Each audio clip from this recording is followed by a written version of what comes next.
নাহমাদুহু ওয়া নুসাল্লি আলা রাসূলিহিল কারীম আম্মা বা'দ। সুপ্রিয় সুধী, আলহামদুলিল্লাহ, সত্যপথের পথিক আপসীন ওলামায়ে কেরাম এবং দাঈদের নিরন্তর পরিশ্রমের ফলে ধীরে ধীরে তাওহীদ ও জিহাদের নববী মানহাজের দাওয়া ছড়িয়ে পড়ছে। কাফির মুশরিকরা যে দাওয়াকে চেপে রাখতে দিনরাত চেষ্টা করছে, আল্লাহর ইচ্ছায় সেই দাওয়া ঠিকই ছড়িয়ে পড়ছে।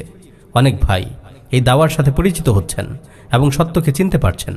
আলহামদুলিল্লাহ, আল্লাহর ইচ্ছা অনেক ভাই এই দাওয়াতের কারণে তাওহীদ ও জিহাদের মানহাজের প্রতি আগ্রহী হচ্ছেন।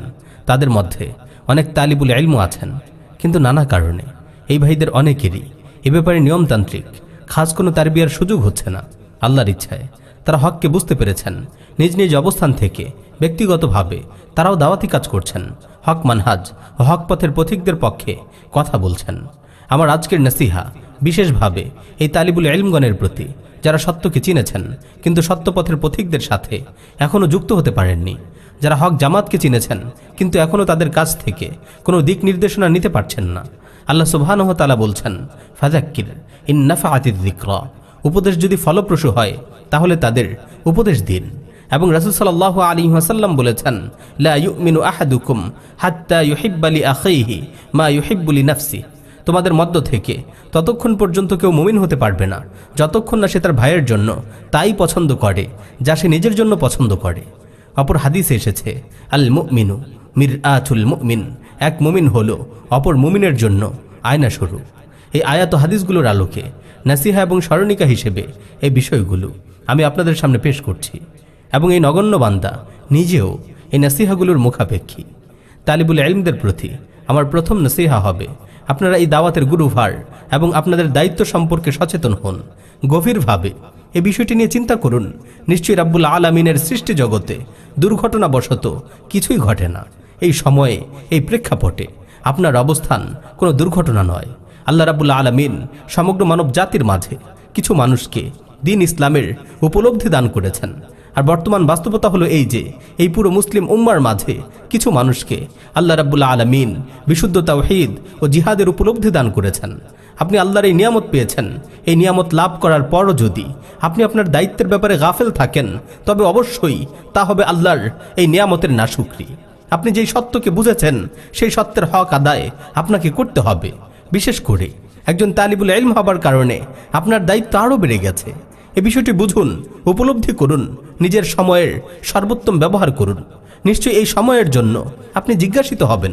হককে বোঝার পর, তাওহীদের অর্থ বোঝার পর যে দায়িত্ব একজন মুসলিমের উপর অর্পিত হয়, অবশ্যই সেই দায়িত্বের ব্যাপারে আমরা সবাই জিজ্ঞাসিত হব। সাহাবায়ে কেরাম রাদিয়াল্লাহু আনহুম যখন সত্যকে বুঝেছেন, তখন তারা এটাও বুঝেছেন যে সত্যকে বোঝার সাথে সাথে তাদের উপর বিশাল দায়িত্ব চলে এসেছে এবং মৃত্যুর আগ পর্যন্ত তারা সেই দায়িত্ব আদায় করে গেছেন। এই কারণেই তারা শ্রেষ্ঠ প্রজন্ম, এই কারণেই তারা কিয়ামত পর্যন্ত আমাদের আদর্শ। রাদিয়াল্লাহু আনহুম ওয়া রাদু আন, তাদের মধ্যে আমাদের জন্য উত্তম দৃষ্টান্ত আছে। বর্তমান সময়েও হক পথের দাওয়াকে বিশ্বজুড়ে ছড়িয়ে দেওয়ার পেছনে আছে কিছু ওলামায়ে কেরামের নিরলস পরিশ্রম। জেল, জুলুম, নির্যাতন, বন্দিত্ব, মৃত্যু সব কিছুর ভয় উপেক্ষা করে মাথায় কাফন বেঁধে তারা সত্য প্রচার করে গেছেন। তাগুত কুফফারের চোখ রাঙানি উপেক্ষা করে তারা দৃপ্ত কণ্ঠে বিশুদ্ধ তাওহীদ ও জিহাদের সত্যবাণী উম্মার সামনে তুলে ধরেছেন এবং কোনো নিন্দুকের নিন্দার পরোয়া করেননি। কোরআন ও সুন্নাহর উজ্জ্বল আলোতে তারা সকল সংশয় শুবহাত ও বিরোধিতাকারীদের আপত্তি দূর করেছেন।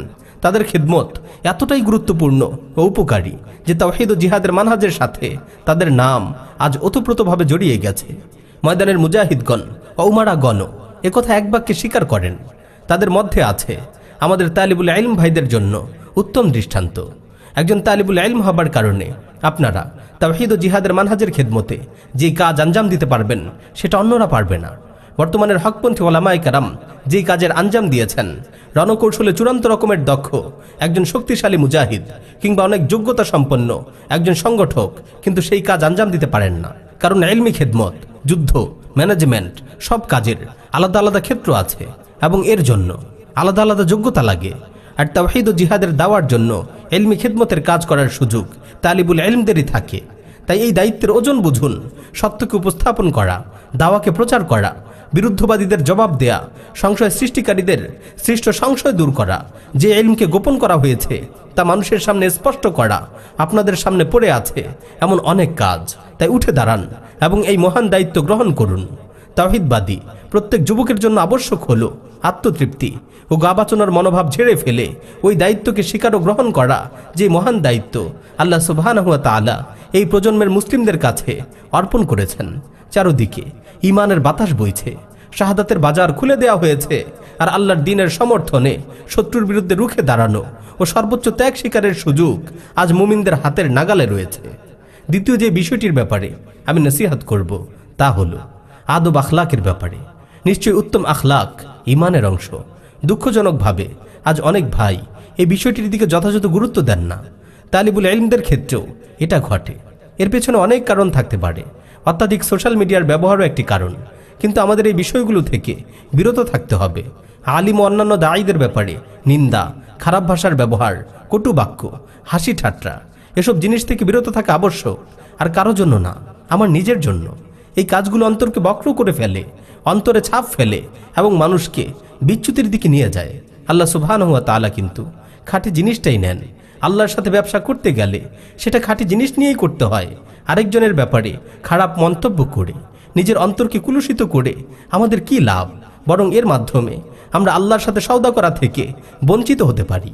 আমার ভাইয়েরা, দেখুন, ভুলকে ভুল বলা, কোনো ভুলের ব্যাপারে সঠিক অবস্থান তুলে ধরা, আর গীবত, নামিমা, কটু বাক্য, খারাপ ভাষা, রুক্ষ আচরণ, এগুলো কিন্তু এক বিষয় নয়। আমাদের অবশ্যই সত্যকে স্পষ্টভাবে তুলে ধরতে হবে এবং ভুলকে ভুল বলতে হবে, সেটা যেই বলুক না কেন। কিন্তু সেটা করতে হবে উত্তম আদব ও আখলাকের সাথে। আপনারা মুজাহিদিন ওলামায়ে কেরাম এবং উমারাদের দিকে তাকান, তাদের বক্তব্যের দিকে তাকান। দেখুন, তাদের বক্তব্য কখনোই আদবের খেলাফ ঘটে না, বরং তাদের কথা ও কাজে থাকে উত্তম আচরণ, উত্তম চরিত্র, সম্মান ও মর্যাদার ছাপ। যারা সর্বোত্তম দাওয়াত দিবেন তাদের আচরণ তো সর্বোত্তম হওয়াই কাম্য। এটা কিভাবে সম্ভব যে বাতিলের অনুসারীরা সদাচরণে, উত্তম আখলাকের ব্যাপারে হকের অনুসারীদের ছাড়িয়ে যাবে? নিশ্চয়ই এমন হলে সেটা হবে আমাদের ব্যর্থতা এবং আমাদের জন্য লজ্জার। অনেক সময় কিছু ভাইয়েরা এই দাওয়াত পাওয়ার পর আবেগ ও গায়রতের কারণে হয়তো এমন কিছু কথা বলে ফেলেন বা লিখে ফেলেন যেগুলোকে পুঁজি বানিয়ে কিছু ছিদ্রান্বেষী লোকেরা মুজাহিদিনকে আক্রমণের নিশানা বানায়। অথচ মুজাহিদিন এমন যে কোনো কিছু থেকে মুক্ত।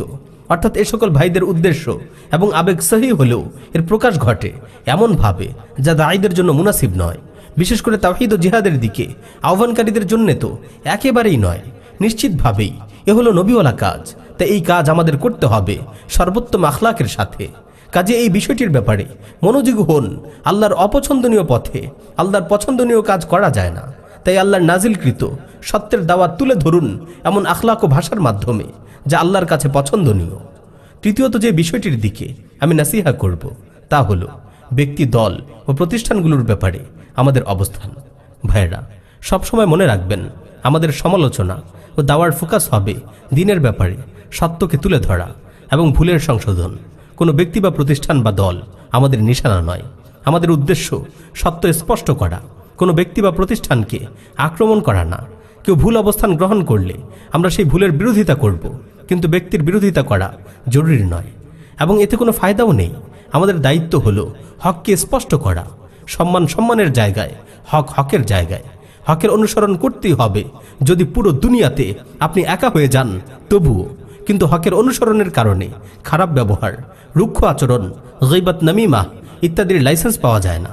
আবার যার যতটুকু প্রাপ্য আমাদের মহামান্বিত দ্বীনের শিক্ষা অনুযায়ী ততটুকু সম্মান আমরা করব। কিন্তু সম্মান যেন হক অনুসরণের ক্ষেত্রে প্রতিবন্ধক না হয়ে যায়।